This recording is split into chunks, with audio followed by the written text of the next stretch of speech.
வணக்கம். இன்னைக்கு நம்ம இந்த வீடியோவில் கண்ணதாசன் அவர்களை பற்றி பார்க்க போகிறோம். கண்ணதாசன் நமக்கு எங்கே இடம் பெறாரு சிலபஸில் அப்படின்னு பார்த்தோம்னா, பகுதி தமிழறிஞர்களும் தமிழ் தொண்டும் இடம் பெறாரு. மரபு கவிதையில் கண்ணதாசன் இங்கே இடம் பெறுவார். கண்ணதாசனை பற்றி நம்ம புது புத்தகத்தில் 2 பாடங்களில் படிப்போம், பழைய புத்தகத்தில் ஒரு பாடத்தில் படிப்போம்.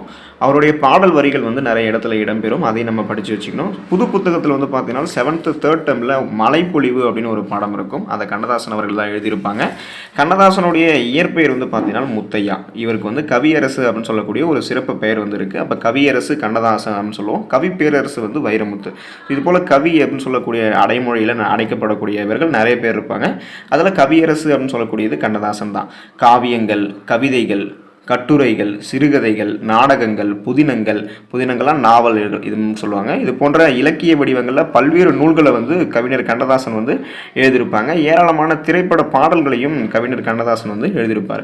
இவர் தமிழக அரசவையுடைய கவிஞராகவும் இருந்திருப்பார். தமிழக அரசனுடைய முதல் அரசவை கவிஞராக இருந்தது யாருன்னா நாமக்கல் கவிஞர் வே. ராமலிங்கனார் இருப்பார். இவரும் தமிழக அரசவை கவிஞராக கண்ணதாசன் இருந்திருப்பார். அப்போது கண்ணதாசன் எழுதினது இயேசுவினுடைய வாழ்க்கை வரலாற்றை பற்றி குறிப்பிடக்கூடிய இயேசு காவியம், ஆட்டனத்தி ஆதிமந்தி, கள்ளக்குடி மாகாவியம், மாங்கனி, இயேசு காவியம், ராசதண்டனி உள்ளிட்ட பல நூல்களை கண்ணதாசன் எழுதியிருப்பார். அதில் இயேசுவினுடைய வாழ்க்கை வரலாற்றையும் அவரது அறிவுரைகளையும் கூறக்கூடிய நூல் தான் இயேசு காவியம். இயேசு காவியம் எழுதுனது யாருன்னு கேட்கும்போது நம்ம கன்ஃபியூஸ் ஆகி கான்ஸ்டான்டின் ஜோசப் பிஸ்கி அப்படின்னு இயற்பெயர் கொண்டிருக்கக்கூடிய வீரமாமுனிவரோ எஸ்.ஜே. கிருஷ்ணபிள்ளையாக இருப்பாங்களோ அப்படிலாம் நினைக்க வேணாம். இயேசு காவியம் எழுதுனது யாருன்னா கண்ணதாசன் தான் எழுதியிருப்பார். இந்த நூல் இருக்கக்கூடிய மலைப்பொழிவு அப்படின்னு சொல்லக்கூடிய ஒரு பகுதியிலிருந்து சில பாடல்கள் நமக்கு கொடுக்கப்பட்டிருக்கும். அந்த பாடல் பார்த்தீங்கன்னா இயேசு தம்முடைய சீடர்களுக்கு அறிவுரை கூற நினைக்கிறார். அந்த இயேசுநாதர் ஒரு குன்றின் மீது ஏறி நின்று பேச தொடங்குவார். அதுதான் அந்த பாடத்தில் கொடுத்துருப்பாங்க. அந்த பாடம் இந்த பாடல் நீங்கள் படித்து வச்சிங்க. இந்த பாடல் வரிகளை யார் இயற்றினாங்க அப்படின்றது போலவும் அதிகமாக கேட்பாங்க. ஏன்னா சிலபஸில் நமக்கு என்ன வருது பார்த்தீங்கன்னா, நீங்கள் உங்களுக்கு பார்க்கும்போது தெரியும், கண்ணதாசன் அவர் தொடர்பான செய்திகள், அடைமொழி பெயர்கள்லாம் கேட்பாங்க. பாடல் வரிகளும் கேட்கறதுக்கு அதிகமான வாய்ப்புகள் இருக்குது. அப்போது இந்த பாடல் வரிகளை நம்ம படித்து வச்சுக்கிறது ரொம்ப ரொம்ப நல்லது. சாந்தம் உடையோர் பேறு பெற்றோர் என தத்துவம் சொன்னார். இந்த தாரணி முழுவதும் அவர்களுக்கு உரியது, தலைவர்கள் அவர் என்றார். மாந்தரின் வாழ்வில் தேவைப்படுவது சாந்தம் தான் என்றார். அது மண்ணையும் ஆளும் விண்ணையும் ஆளும் மகத்துவம் பார் என்றார். சாதிகளாலும் பேதங்களாலும் தள்ளாடும் உலகம், அது தர்மம் ஒன்றை நம்பியே பிறகே அடங்கிவிடும் கலகம் அப்படின்னு சொல்றாரு. ஓதும் பொருளாதாரம்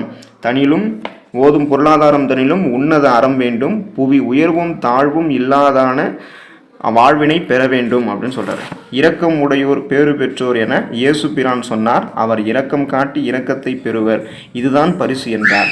வாயும் வயிறும் ஆசையில் விழுந்தால் வாழ்க்கை பாலைவனம், அவர் தூய மனதில் வாழ நிலைத்தால் எல்லாம் சோலைவனம். தமையும் வாட்டி பிறரையும் வாட்டும் சண்டை சச்சரவு, தினம் தன்னாடும் என்று பிறர் நாடு என்று பேசும் பொய்யுறவு அப்படின்னு சொல்றாரு.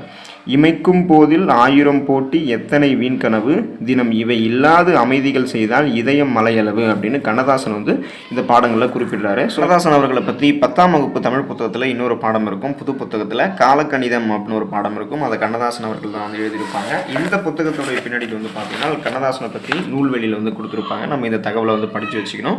இப்போ காலக்கணிதம் அப்படின்னு சொல்லக்கூடிய கண்ணதாசன் எழுதிய இந்த பாடப்பகுதி கண்ணதாசன் கவிதை தொகுப்பில் இடம்பெற்றிருக்கும். கண்ணதாசன் கவிதை தொகுப்பு பல தொகுதிகளாக வெளிவந்திருக்கும் அப்படின்னு இந்த தகவலை பழைய புத்தகத்தில் கொடுத்துருப்பாங்க. முத்தையா அப்படின்னு சொல்லக்கூடிய இயற்பெயரை கொண்டவர் தான் கண்ணதாசன். இதை நம்ம அப்பயே பார்த்துட்டோம். இப்போ கண்ணதாசன் எந்த ஊர்னு பார்த்தீங்கன்னா, இன்றைய சிவகங்கை மாவட்டத்தினுடைய சிற்றூரான சிறுகூடல்பட்டி அப்படின்னு சொல்லக்கூடிய ஊரில் பார்த்தோம்னா பிறந்திருப்பார் கண்ணதாசன் சிவகங்கை மாவட்டம் சிற்றூரான சிறுகூடல்பட்டியில் பிறந்தவர். இவருடைய அப்பா பேர் பார்த்தீங்கன்னா சாத்தப்பன், அம்மா பேர் விசாலாட்சி. ஸோ பெற்றோர் சாத்தப்பன், விசாலாட்சி. பாடலாசிரியராக இவர் கலங்காதிரு மனமே அப்படின்னு சொல்லக்கூடிய ஒரு திரைப்பட பாடல், ரொம்ப ஃபேமஸான அந்த பாடல். இந்த பாடல் எழுதி 1949ஆம் ஆண்டு இவர் திரைப்பட பாடலாசிரியராக கண்ணதாசன் அறிமுகமாக இருப்பார். திரையுலகிலும் இலக்கிய உலகிலும் சிறந்து விளங்கியவர் தான் கண்ணதாசன். இவர் சிறந்த கவியரங்க கவிஞராகவும் இருப்பாங்க. கவியரங்க கவிஞராகவும் பேச்சாளராகவும் இருந்திருப்பாங்க.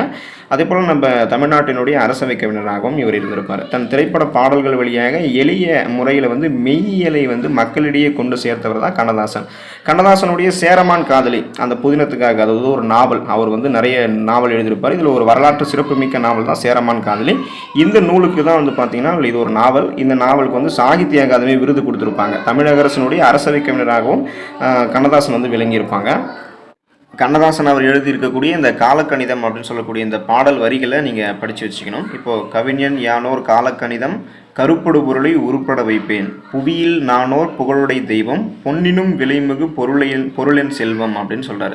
இவை சரியென்றால் இயம்புவது என் தொழில், இவை தவறாயின் எதிர்ப்பதென் வேலை, ஆக்கல் அழித்தல் அழித்தல் இம்மூன்றும் அவனும் யானுமே அறிந்தவை, அறிக செல்வர் தங்கையில் சிறைப்பட மாட்டேன் அப்படின்னு சொல்கிறார். பதவி வாளுக்கும் பயப்பட மாட்டேன், பாசம் மிகுத்தேன் பற்றுதல் மிகுத்தேன், ஆசை தருவன அனைத்தும் பற்றுவேன், உண்டாயின் பிறர் உண்ணத் தருவேன், இல்லையின் எமர் இல்லம் தட்டுவேன், வண்டாய் எழுந்து மலர்களில் அமர்வேன், வாய்ப்புறத்தேனை ஊர்ப்புறம் தருவேன், பண்டோர் கம்பன் பாரதி தாசன் சொல்லாதன சில சொல்லிட முனைவேன், புகழ்ந்தால் என்னுடன் புல்லரிக்காது, இகழ்ந்தால் என் மனம் இறந்து விடாது, வளமார் கவிகள் வாக்கு மூலங்கள் இறந்த பின்னாலே எழுதுக தீர்ப்பு, கல்லாய் மரமாய் காடு மேடாக மாறாதிருக்க யான் வனவிலங்கல்லன், மாற்றம் எனது மானிட தத்துவம், மாறும் உலகின் மகத்துவம் அறிவேன், எவ்வவை தீமை எவ்வவை நன்மை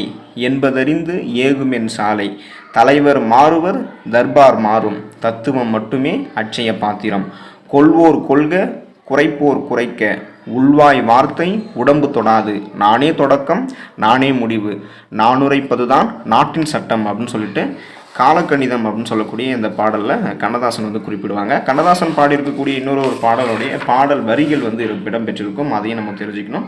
இப்போ நதி வெள்ளம் காய்ந்து விட்டால் நதி செய்த குற்றம் இல்லை, விதி செய்த குற்றமின்றி வேறு யாரம்மா அப்படின்னு சொல்லிட்டு இது ஒரு திரையிசை பாடல். சிவாஜி கணேசன் வந்து நடிச்சிருப்பாங்க இந்த பாட்டில். இந்த பாட்டை வந்து கண்ணதாசன் எழுதியிருப்பாங்க. இது கண்ணதாசன் அவர்களை பற்றி பழைய புத்தகத்தில் நமக்கு இருக்கக்கூடிய குறிப்புகள் வந்து இவ்வளவு தான். இதுக்கு மேலே வந்து பார்த்தீங்கன்னா உங்களுக்கு பாடல் வரிகள் வந்து கண்ணதாசனோடவர்களுடைய பாடல் வரிகள் வந்து கொடுத்துருப்பாங்க. இப்போ கண்ணதாசனுடைய படைப்புகளும் சிறப்புகளும்னு பார்த்தோம்னா இதில் நம்ம ஆல்ரெடி பார்த்துருப்போம். முத்தையா என்ற இயற்பெயர் கொண்டது கண்ணதாசன் அப்படின்னு நம்ம பார்த்துருப்போம். அவர் வந்து சிவகங்கை மாவட்டத்தில் இருக்கக்கூடிய சிறுகூடல்பட்டி அப்படின்னு சொல்லக்கூடிய அந்த சிற்றூரில் 24ஆம் தேதி 6வது மாதம் 1927 அன்று பிறக்கிறாங்க.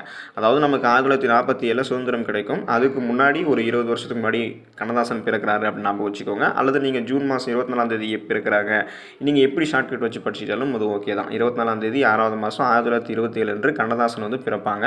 இவங்களுடைய அப்பா அம்மா பேர் வந்து பார்த்தோம் அப்படின்னா உங்களுக்கு கொடுத்துருப்பாங்க. இங்கே வந்து பெற்றோர் சாத்தப்பன் விசாலாட்சி அப்படின்னு கொடுத்துருப்பாங்க. சாத்தப்பன் விசாலாட்சி அவங்களுடைய பெற்றோர். கண்ணதாசன் கவிதைகள் அப்படின்னு சொல்லக்கூடிய அந்த அவருடைய நூல் வந்து பல தொகுதிகளாக வெளிவந்திருக்கும். அவருடைய திரைப்பட பாடல்களுக்கு கூட நூல் வடிவம் வந்து இருக்கும் அப்படின்னு வந்து சொல்லியிருப்பாங்க. ஸோ இந்த டீட்டெயிலாம் நீங்கள் ரொம்ப தெரிஞ்சு வச்சுக்கணும். புது புக்கில் எந்த அளவுக்கு டீட்டெயில் இருக்கோ அந்தளவுக்கு பழைய புத்தகத்திலையும் இருக்கும். அதையும் நம்ம தெரிஞ்சு வச்சுக்கிறது நமக்கு ரொம்ப ரொம்ப நல்லது. இப்போது இவருடைய நூல்கள் வந்து நம்ம தெரிஞ்சுக்குவோம். ஆட்டனத்தி ஆதிமந்தி, மாங்கனி, கள்ளக்குடி மாகாவியம், இயேசு காவியம் இவருடைய நூல்கள் கண்ணதாசனுடைய நூல். இதெல்லாமே நெடுங்கவிதை நூல்கள்.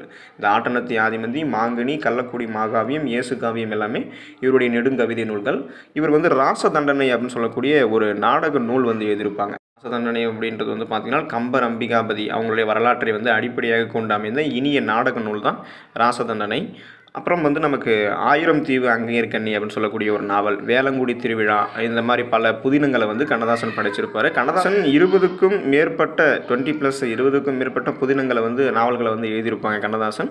அவர் எழுதின நூல்லே வந்து பார்த்திங்கன்னா சேரமான் காதலி அப்படின்னு சொல்லக்கூடிய இந்த நூல் வந்து வரலாற்று சிறப்பு மிக்க ஒரு புதினம். இதுக்கு தான் கண்ணதாசன் வந்து சாகித்ய அகாதமி விருது வாங்கியிருப்பாங்க. இதுக்கு அவருக்கு அந்த பரிசு கிடைச்சிருக்கும். கண்ணதாசன் வந்து இதழ் பணியும் செஞ்சுருக்காரு. அதாவது ஒரு சில இதழ்களை தொடங்கி வச்சு அவரே ஆசிரியராகவும் இருந்திருக்காரு. கண்ணதாசன் வந்து தென்றல், கண்ணதாசன், தமிழ் மலர் அப்படின்னு சொல்லக்கூடிய 4 இதழ்களை வந்து தொடங்கி வச்சுருப்பாங்க. அதுக்கு ஆசிரியராகவும் இருந்திருப்பாங்க. தென்றல், முல்லை, கண்ணதாசன் அவருடைய பேர்லேயே ஒரு இதழ் இருக்கும். அப்புறம் தமிழ் மலர் முதலிய இதழ்களை தொடங்கி அவற்றிற்கு ஆசிரியராக இருந்து சிறந்த இதழ் பணி வந்து அவங்க ஆற்றியிருப்பாங்க.